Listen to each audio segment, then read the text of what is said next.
Eh bien, bonsoir. Nous sommes le 21 décembre 2021 et je veux sonner le tocsin devant tout le monde sur l'affaire de ce pass vaccinal, puisqu'on apprend aujourd'hui même par le gouvernement, par M. Attal, que le gouvernement a décidé d'accélérer la procédure législative. On pensait que cette affaire de passe vaccinal serait peut-être présentée à l'Assemblée nationale dans le courant du mois de janvier ou même à la fin de janvier. Non, ça n'est pas du tout ça.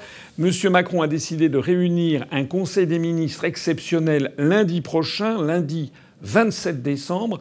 Ça veut dire que lors de ce conseil, le texte sera adopté puisque les ministres sont tous des godillots et donc ça sera transféré à l'Assemblée nationale. Il n'est pas exclu que l'Assemblée nationale vote ce texte, qui sera d'ailleurs sans doute assez court, dans les jours juste après. Il pourrait très bien éventuellement voter en première lecture le texte avant le 31 décembre. Probablement pas, parce qu'il y aura peut-être... Après, ça doit être transmis au Sénat. Peut-être il y aura une deuxième lecture, etc. Quoique le gouvernement peut prononcer la procédure d'urgence. Mais ça veut dire que le texte de loi qui est actuellement envisagé, transformant le pass sanitaire en un pass vaccinal, pourrait être adopté du moins en première lecture entre Noël et le jour de l'an, et peut-être adopté définitivement aux alentours du 5 à 10 janvier. Alors... plusieurs remarques à cela. D'abord, c'est vraiment scandaleux. C'est véritablement une honte. Le gouvernement a toujours dit, M. Macron a toujours dit qu'il était hors de question de transformer ce pass sanitaire en un pass vaccinal. Et puis voilà que d'un seul coup, le gouvernement essaye de le faire passer entre Noël et le jour de l'an. De même d'ailleurs que le pass sanitaire avait été adopté en plein été. C'est-à-dire que le gouvernement et M. Macron sont des lâches. Au lieu de se confronter à l'opinion publique, au lieu de laisser un débat démocratique s'instaurer, notamment dans les médias, a fortiori au Parlement, ils utilisent toujours des fausses urgences pour passer au forceps des textes de loi extraordinairement liberticides. Je voudrais dire au passage que cette procédure est extraordinairement méprisante pour le peuple français. Elle est tout autant méprisante pour les parlementaires eux-mêmes. Je me demande jusqu'à quand les parlementaires, en particulier les députés, vont accepter d'être traités comme des larbins, comme des domestiques, comme des gens sur lesquels on peut s'essuyer les pieds. C'est quelque chose d'effarant. Je note d'ailleurs au passage que nous n'en serions pas dans cette situation calamiteuse si les députés et les sénateurs, du moins certains d'entre eux, en particulier ceux dits d'opposition, avaient lancé la procédure de l'article 68 de la Constitution de destitution du président de la République, conformément au dossier que nous avons mis en ligne voici maintenant 3 ans. C'est-à-dire qu'il y a une très lourde responsabilité des députés de la prétendue opposition à M. Macron. En attendant, qu'est-ce qu'il faut tirer de tout ça ? Il faut tirer de tout ça qu'il faut agir le plus vite possible maintenant. Je vois que certains évoquent une union sacrée entre des responsables politiques qui se tiendraient à l'issue d'une manifestation, etc. Bien sûr, je suis favorable aux manifestations. J'ai participé moi-même aux manifestations. Mais, d'une part, ça fait 1 an que l'on voit que ces manifestations n'ont servi à rien. Parce que si le gouvernement fait comme si les manifestations n'existaient pas, ce qu'il fait depuis 1 an, eh bien, il ne se passe rien. Il faut donc contraindre le gouvernement d'une façon juridique. Et pour cela, il faut aller voir tous ensemble les députés. Il faut que tous ceux qui en tout cas veulent empêcher le pass vaccinal d'être créé, ils doivent aller voir leurs députés, écrire, téléphoner, aller dans la permanence du député en lui disant 2-3 choses. Premièrement, monsieur le député, je vous demande de lancer une motion de censure. La motion de censure, elle doit être lancée au moment du dépôt, d'ailleurs, du projet de loi. On ne peut pas attendre le 10 ou le 15 janvier. Alors, petit point de détail, pour ceux qui le souhaitent, vous trouverez sur notre site internet upr.fr, vous trouverez ça dans le lien en dessous de cette vidéo, un lien vers un modèle de courrier que vous pourriez adresser à votre député, si vous en avez besoin. Personnellement, je préfère que chacun fasse son courrier avec sa pensée à lui ou à elle, que chacun essaye d'être naturel. Parce que les courriers qui sont toujours des copiés d'un modèle, ça perd un peu de son intérêt.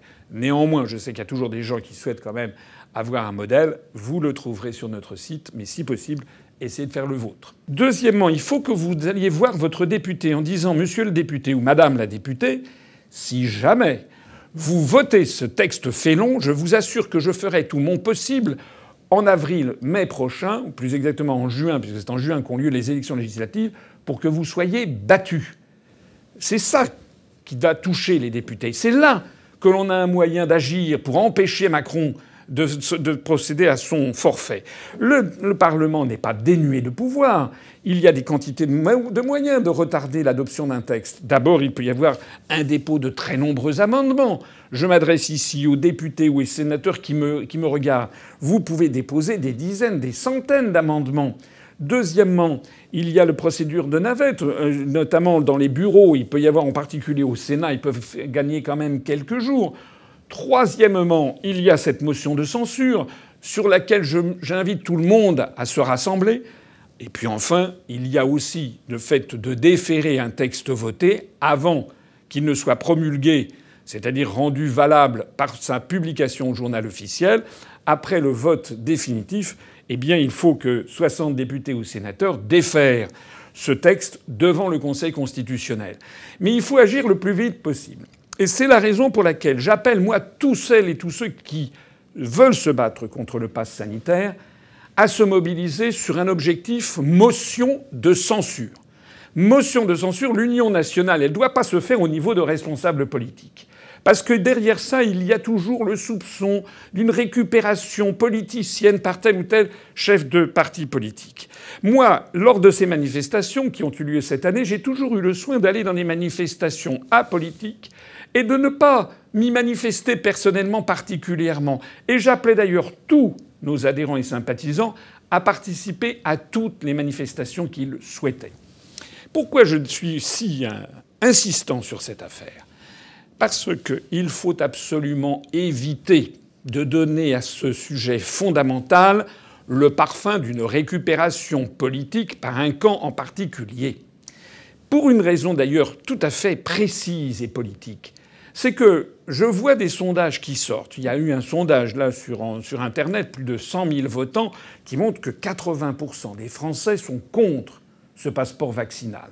J'ai autour de moi, comme tout le monde, on a des amis, de la famille, des proches, des connaissances, des gens avec qui je ne partage pas les mêmes opinions politiques, mais que je rencontre de temps en temps et que j'écoute. Et je note que contre le pass vaccinal, il y a des Français qui pensent des choses radicalement différentes par ailleurs. Je connais des gens qui sont pour Macron, qui votent pour En Marche et qui par ailleurs sont contre le pass vaccinal. J'en connais également qui sont au Rassemblement national, qui sont à la France insoumise, à l'extrême gauche, qui sont chez les socialistes, chez les Verts, qui sont aux Républicains. Tous ces gens sont là. Il y en a parmi eux beaucoup qui sont contre le pass vaccinal. Bien, ces personnes-là, c'est pas parce qu'on organisera une manifestation avec 3, 4 ou 5 responsables politiques que ça va les faire changer d'avis. Ils refuseront de venir, ils refuseront de participer à ce qui leur apparaîtra comme une récupération politique. Moi, je ne veux pas faire de récupération politique. Je veux simplement que le peuple français, dans son ensemble, se mobilise. Je sais que parmi les gens qui sont contre le pass vaccinal, il y a des gens qui ne sont pas d'accord avec un certain nombre de choses que je dis par ailleurs. Je sais qu'il y a des pro-européens qui sont contre le pass vaccinal. Donc je ne cherche pas à les convertir pour qu'ils votent pour moi à la présidentielle. Ça n'est pas l'objectif. Je leur dis simplement, parce que l'affaire est trop grave, que nous devons faire une union nationale des Français et que tous les Français, tout en gardant leurs opinions politiques par ailleurs, doivent agir de la même façon. Et de ce point de vue, la seule vraie union nationale doit se faire autour de cette demande de motion de censure. J'invite ici des gens qui ne voteront pas pour moi, je le sais, mais qui sont contre le pass vaccinal, d'aller voir leurs députés En Marche, par exemple, pour lequel ils ont pu voter, d'aller voir leurs députés de la France insoumise, socialistes, républicains, pour qui ils ont pu voter. Et je leur dis, voilà, suivez les conseils que je vous donne. Je ne vous demande pas de voter pour moi. Je ne suis pas là pour me mettre en scène. Je vous demande de vous mobiliser pour vous, pour vos proches, pour vos enfants. Ce pourquoi il faut se battre, c'est pas seulement contre ce pass sanitaire qui devient un pass vaccinal, c'est que derrière le pass vaccinal se cache également la transformation de ce pass en une puce RFID intradermique qui contient le pass sanitaire. LCI soi-même a publié aujourd'hui justement un reportage. En Suède, 5000 volontaires viennent d'accepter de se faire implanter une puce RFID dans la main de façon intradermique qui contient justement le pass sanitaire. Et l'on comprend très bien la logique très profonde avec laquelle on va amener ce système.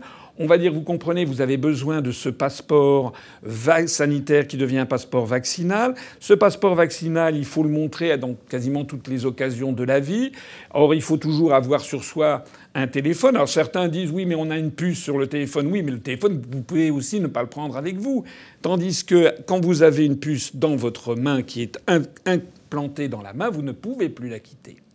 Et donc, on voit bien la logique profonde qui se cache derrière, avec progressivement avoir une puce électronique dans laquelle il y aura le pass vaccinal comportant vos noms, prénoms, date de naissance, les dates auxquelles vous avez été malade ou bien auxquelles vous avez eu vos injections de vaccin. Mais rien n'empêche d'y ajouter progressivement, parce qu'on dira que c'est très pratique, d'y ajouter progressivement, votre compte bancaire, des moyens de paiement, la façon d'entrer dans votre entreprise sans avoir à montrer vos papiers d'identité, la façon de prendre le métro, etc., etc., etc. Et progressivement donc, le plus en plus d'informations qui seraient là. Je rappelle qu'il y a ce projet de passeport d'identité digitale qui a été adopté au niveau de l'Union européenne et qui a demandé aux 27 pays de leur présenter un dossier technique avant la fin 2022. J'en ai parlé dans ma dernière vidéo sur le pass vaccinal qui a été censurée sur YouTube mais que vous trouverez encore sur Facebook. Voilà. Alors moi donc ce que je dis, un résumé, Union nationale de tous les Français, quel que soit votre parti politique, même si vous êtes un pro-européen fanatique.